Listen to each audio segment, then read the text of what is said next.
The last complex I wanted to talk to you about regarding rulership is the complex of what was originally called the Forbidden City, and later we now call the Imperial Palace. I was lucky enough to be able to go see the Imperial Palace when I was in China, so this is my ticket, right, from way, way back when I went to see the Forbidden City, or oops, the Imperial Palace, right, as they call it today. And the Imperial Palace was originally built by the Ming Dynasty, so one of the later dynasties in China's history.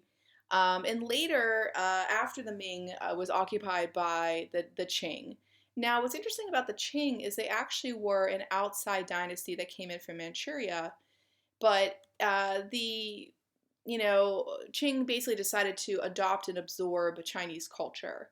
So because of that, they were allowed to stay on, and were actually acknowledged, right, as being a legitimate dynasty, might we say. The Forbidden City was built, right, to be just what it sounds like, a city within a city that was forbidden to others. And so the emperor, their court, their family, right, they would live here in a sense buffered, right, by the city around them, and basically keeping them from having to see, right, the rest of the residents of the real city. Beijing, right, is where the Forbidden City is located. So again, the people of Beijing would be going about their business, and the Forbidden City would sit in the middle, in a sense, creating this safe harbor for the emperor and his family and the court, right, and the servants that attended to them. I love this aerial shot because you get a sense of how systematically this palace was laid out. And it fits with the Chinese beliefs in feng shui and organization that we'll talk about in a minute. So everything about this place is very much aligned along geometry, geography.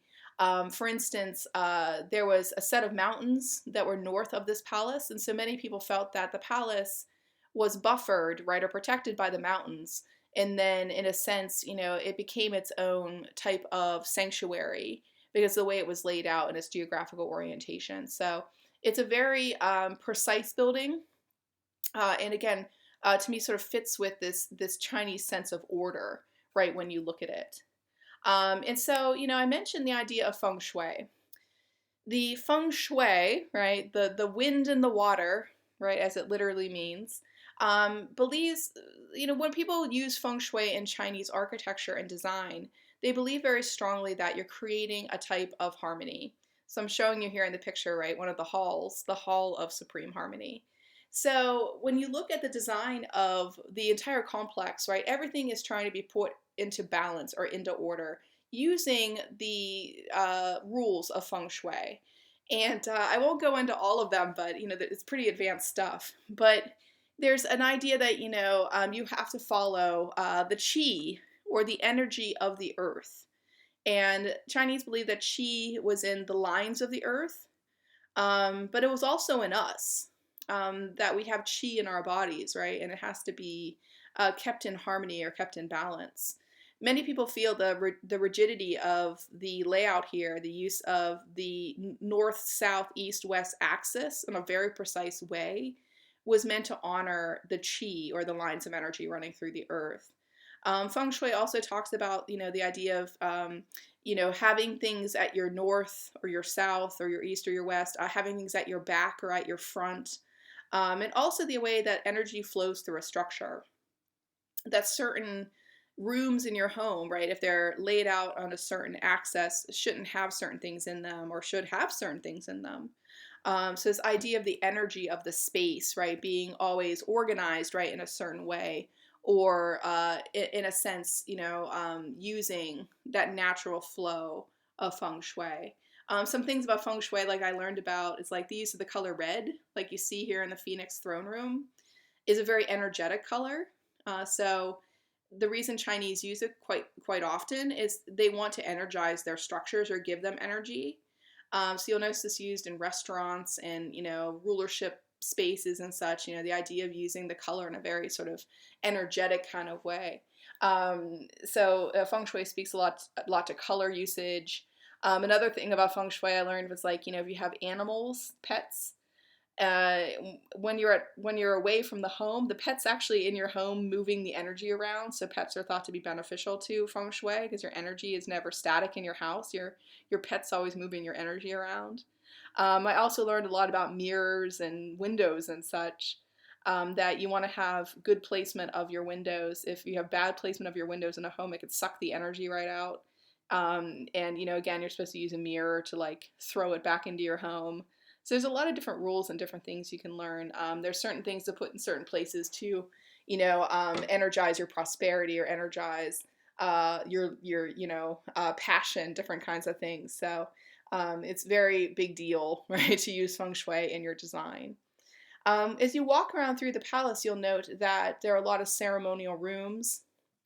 When I look at the Forbidden City, I'm also reminded a lot of like Louis XIV's Palace of Versailles, that a lot of the spaces you see here are very ceremonial.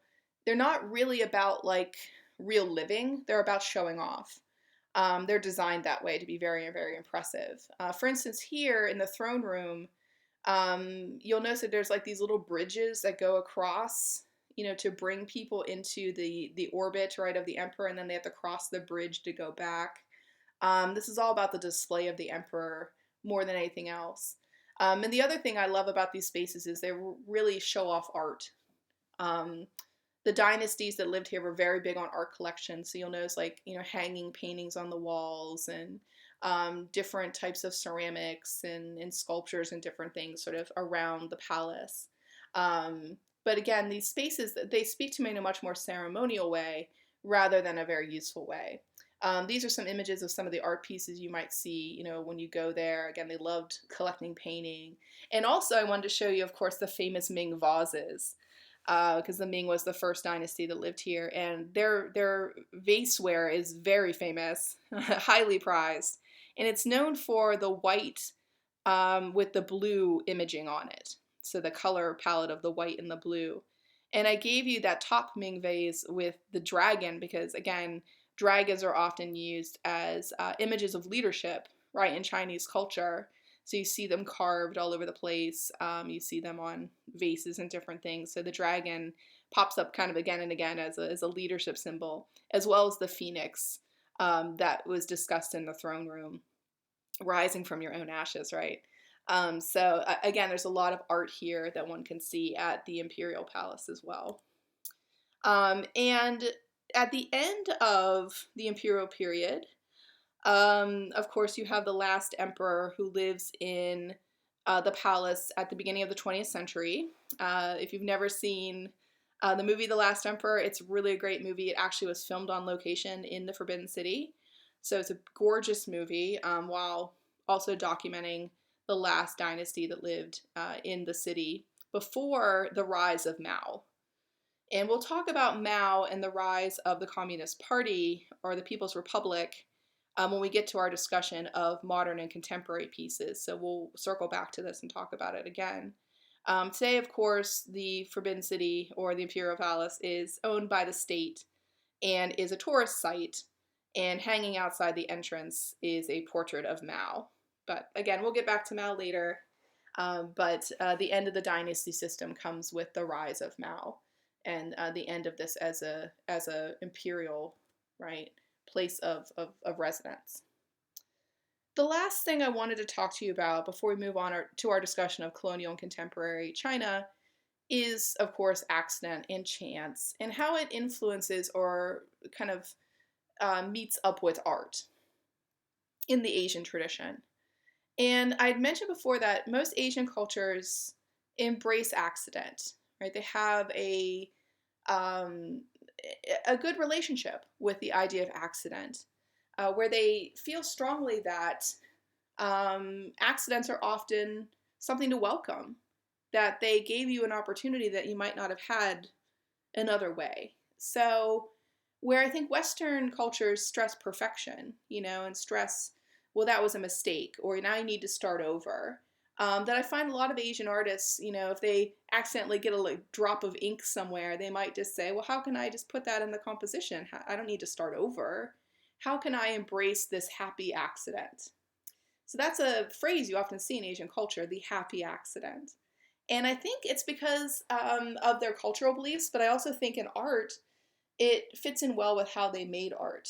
I mentioned before that their painting style was mainly ink on paper. That when you look at Chinese paintings, you're mainly seeing paper with ink applied. And typically, not a lot of variation in tonality, right?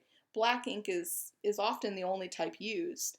So if you're working with ink on paper, you're going to have a more messy, less than perfect, right, artistic experience. So I think that they try to embrace that in what they were creating. You'll note that the painters of the time, they talked about the four treasures. They talked about the ink you were using, the ink stone where you prepared it, the paper where you applied it, and the brush that you applied it with. So they said that really those were the only things they needed to make a painting were the four treasures. Notice it's pretty simplistic stuff. It's pretty pared down, very much in line with Asian thinking. This piece is Liang Kai's Chopping Bamboo, and I always talk about this work as another way to think about accident as well, because this piece is of a monk who was living like out, again in a cave, probably very similar to the idea of Taoist practice. And when these men lived out in the middle of nowhere, they had to do everything for themselves, of course. So they would like chop down the bamboo to make their shelter. They would sweep out, their own homes. They would do these repetitive chores, let's say. And they often looked at the repetitive chores as a way of meditating because they said it was, something that you had to just keep doing the same action over and over and over again so you could let your mind kind of fall into this meditative place. These type of men often talked about how they would find enlightenment or Ming or Nirvana or however you want to talk about it because they let their mind go free during these sort of accidental, kind of activities, let's say. And so I think that, even the idea of meditating to them and finding enlightenment could be an almost accidental practice. They didn't have to have such seriousness of purpose to it. So the idea of him chopping the bamboo over and over again could be a meditative act. I always look back to the old movie, The Karate Kid, which obviously in recent years has gotten a resurgence, remakes and all kinds of stuff. But if you look back to the original piece, a lot of what Daniel has to do originally is chores, and he doesn't understand why, but he's, in a sense, having his mind prepped. His mind is being cleaned or cleared, and he's learning motions that are crucial to martial arts at the same time, although he doesn't really know it at first.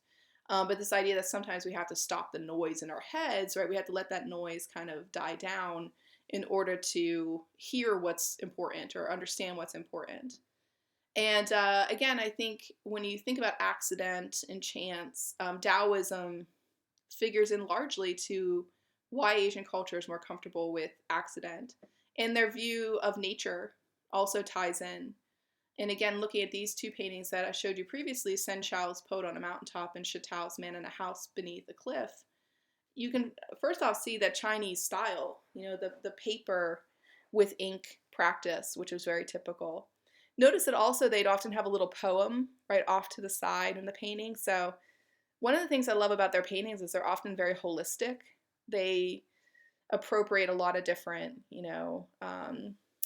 types of artistry, might we say, into the finished piece. So you could have the painting with the poem, which, everything complements itself, the finished product, basically.